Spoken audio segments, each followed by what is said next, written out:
Hello, my name is Regina Kenan, also known as Lady Lioness, and I'm a part of the Comeback Champion. I'm coming to you today to talk about when all the odds are against you. I chose that chapter because I'm a part of a book collaboration with Dr. Cheryl Wood, and the book is called Courageous Enough to Launch. So, my chapter in that book is talking about when all the odds are against you. I chose the title because so many times we go through adversities, we go through challenges, we go through temptations, we go through trials and tribulations, and we find ourselves stuck, not knowing what to do. We find ourselves sometimes wanting to quit, just wanting to give up on our dreams and our goals and our visions. And a wise man told me once that the richest place in the world is the graveyard, the cemetery, because so many people die and leave this earth with their dreams and their visions, and they take them with them. They cannot be manifested if you die with them. So, with that being said, that is the reason I chose that title, because I once was in that space where I wanted to quit, I wanted to give up, and it was a part of my life that was very dark. My children, I have two sons and a daughter, and my oldest son got in some trouble and was incarcerated. It was a very traumatic experience for me, and I did not know how I was going to come back from it. I didn't know how to go on with life. I gave up. I started having panic attacks, anxiety attacks. I fell into a deep, dark depression. And the reason that title was so passionate to me is because of those things that I went through with my children, losing my oldest son to the system. Then 2 years later, my youngest son get in trouble. I lose him to the system for 23 years. That was a big whammy. Within 2 years apart, I lose both of my sons to the system. My life was turned upside down, and I did not know what to do. Before my youngest son got in trouble, he blamed me for his oldest brother being in trouble. But I understood. It was very emotional and it was very heartbreaking, to lose your brother and not ever know when he's going to come back home. So I soaked it up and I took it as a mom. I know he's in his emotions right now, he's in his feelings, and he doesn't know what to do because he lost the person that he looked up to. So I couldn't get mad. I just cried out to God, and I prayed and I prayed and I prayed, and we got through it. But like I said, 2 years later, he got in trouble. Another whammy, and that one it was bad. But I had my pastor and my first lady as a support system. They worked with me, and they got me through it. They walked me through all of the pain. It was still hard. My pastor even told me, he said, I don't know how you do it, because there's no way I could still be doing what you're doing had I went through that and experienced that. And I said, Pastor, I went through it, and I went through it with Jesus. That's the reason I survived it, because it's not easy, especially when you don't have a support system. Those are really tough moments to go through. And I thank God that I'm able to talk about it today and not break down. It took a long time. It really did. It just snatched all the breath out of me. I'm just going to be real and transparent here with you guys. I just didn't know what to do. My daughter was going in high school. She suffered from depression. It got so bad I had to go to the school and talk to the school and explain to them what was going on, why her work wasn't the way it was supposed to be, why her grades had dropped. I had to put my business out there. That was not something that I wanted to do.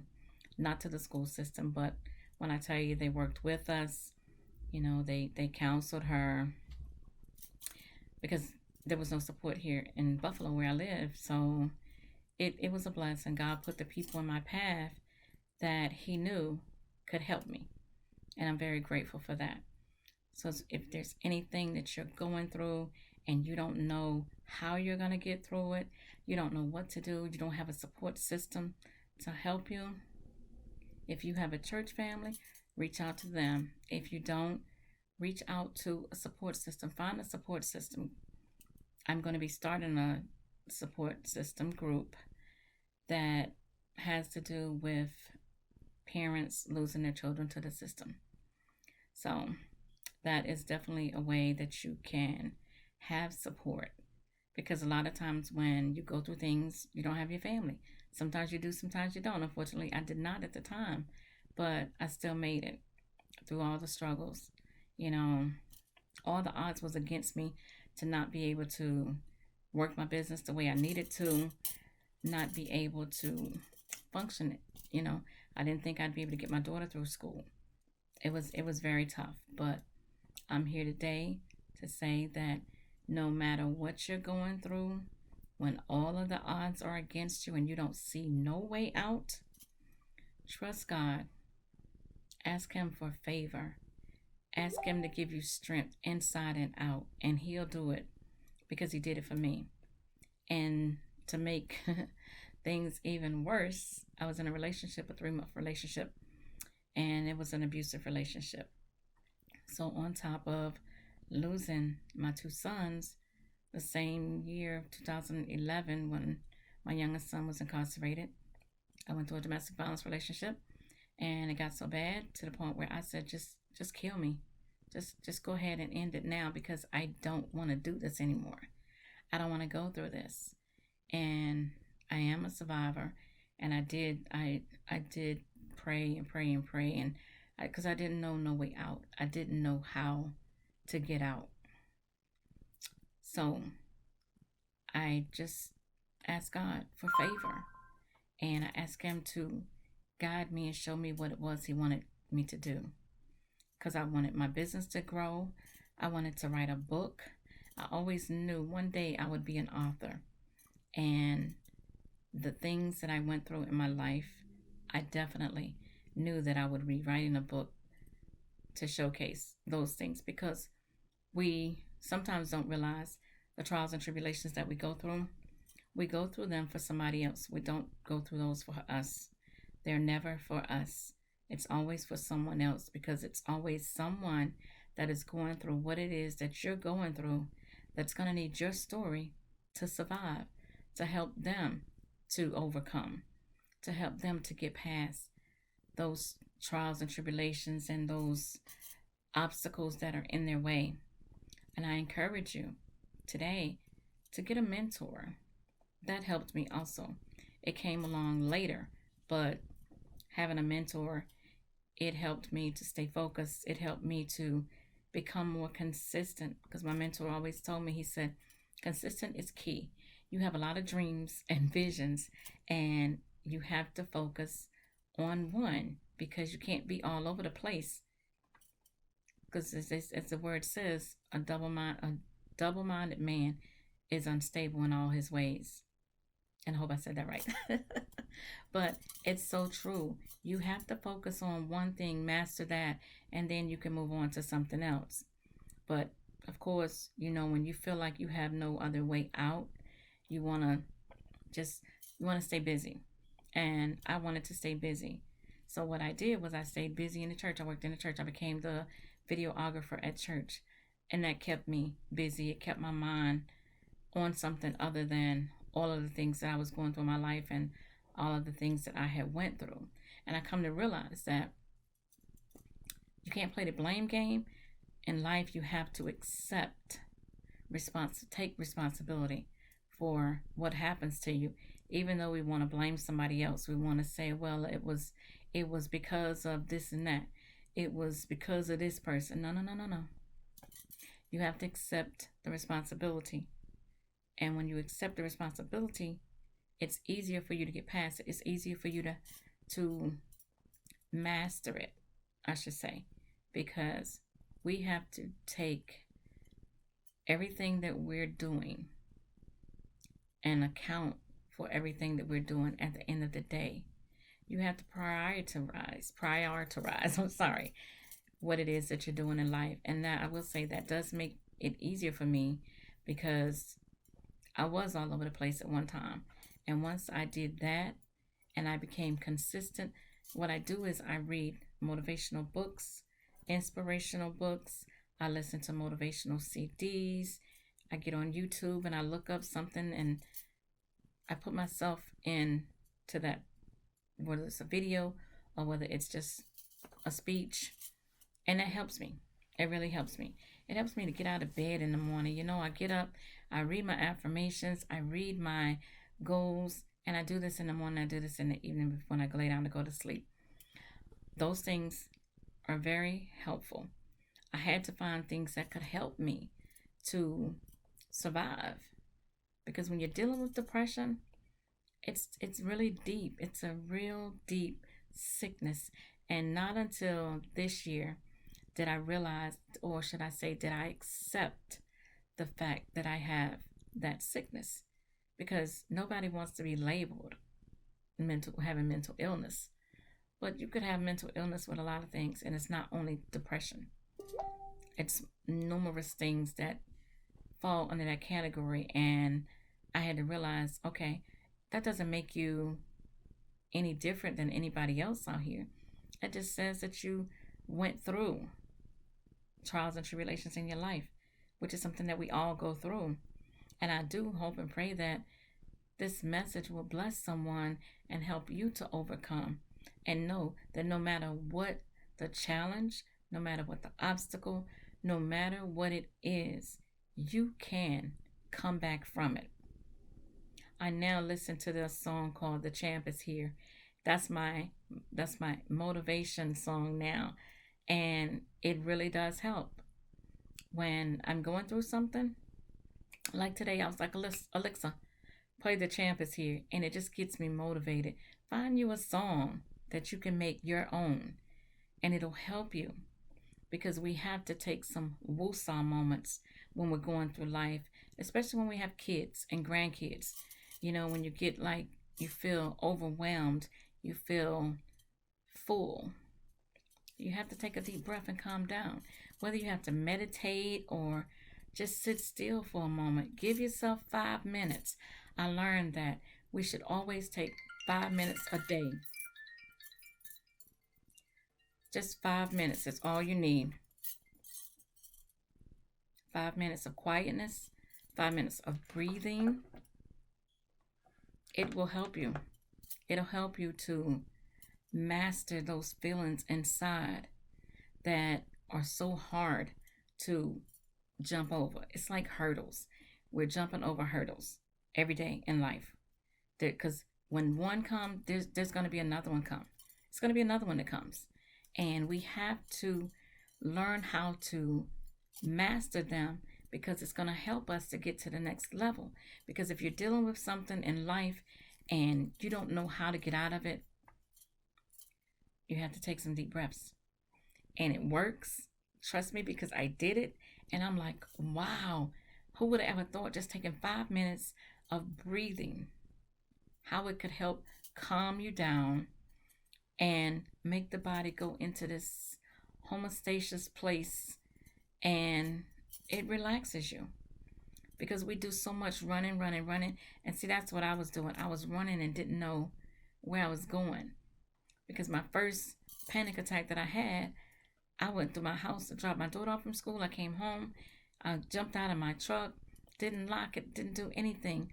Ran in the house and started running through my house, tearing it up, looking for something. And so I thought I was looking for something. After 10 minutes of ripping my house apart, the Holy Spirit says, stop. What you're looking for is me. God said, what you're looking for is me. And I'm right here. And I stopped and I fell on my knees and I started crying out to God and praying. And once I did that, it was like my life changed. And I'm not going to say that everything was perfect after that, because everything was not perfect. I was not done. But at least I knew that God was there with me, because I lost 2 to the system within 2 years apart. I thought he had forgotten about me. And I had prayed before and I said, Lord, you forgot me? I'm here.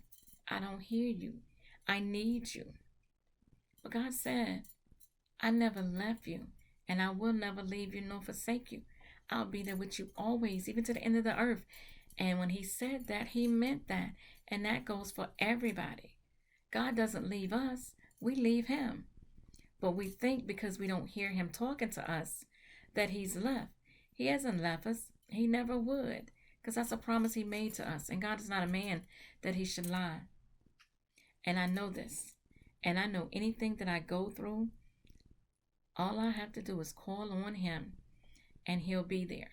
He may not come when we want him to, but he's always right on time.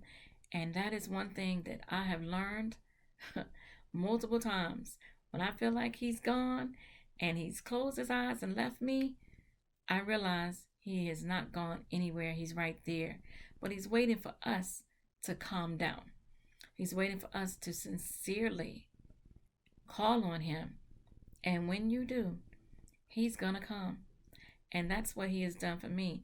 And I am so grateful because when I tell you, I've been through many, many, many challenges, as many as the next person. And I'm not saying that I'm any better than anybody else. I just know the ones that I've went through. I know the challenges and the trials and tribulations. I know those roadblocks that when I thought I was supposed to be doing something and walking through that door, I thought God shut the door in my face. It wasn't. It wasn't that he shut the door in my face. It wasn't time for me to walk through that door. He knew that I was not ready. And if God feels like you are not ready, you're not going to walk through that door. Because he know if he give us what we want every time we want it, we're going to mess it up. And I'm okay with that because I love guidance. I love it when he's, teaching me and I listen. I've learned to listen to his voice. When I learn to listen to his voice, I know when I get ready to go do something or try to do something, when something comes up, that voice comes and it says, no, not now. And that's one thing we have to master is listening for God's voice. It took me a long time and it sounds easy, but it's not easy because you got the one angel on one shoulder and the devil on the other shoulder and they're juggling like, oh, go here, go there. No. You got to learn to hear the right one. And that's what I did.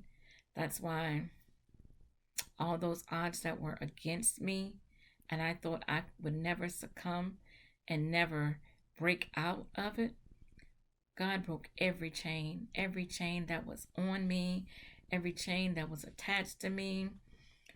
He broke them all.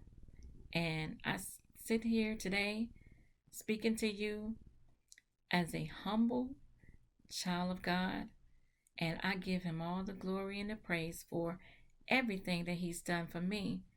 That book blessed my soul, and I pray that this message will bless your soul. The book is called Courageous Enough to Launch. And again, my chapter is When All the Odds Are Against You. And I don't think that we think about that when we're going through things. And I had to ask God, what title do you want me to give to people? What should I say? I don't know, Lord. What do you want me to name the title of my book, of my chapter? And when he said, when all the odds are against you, I got it. You know how to say, I got it? I got it. I understood it.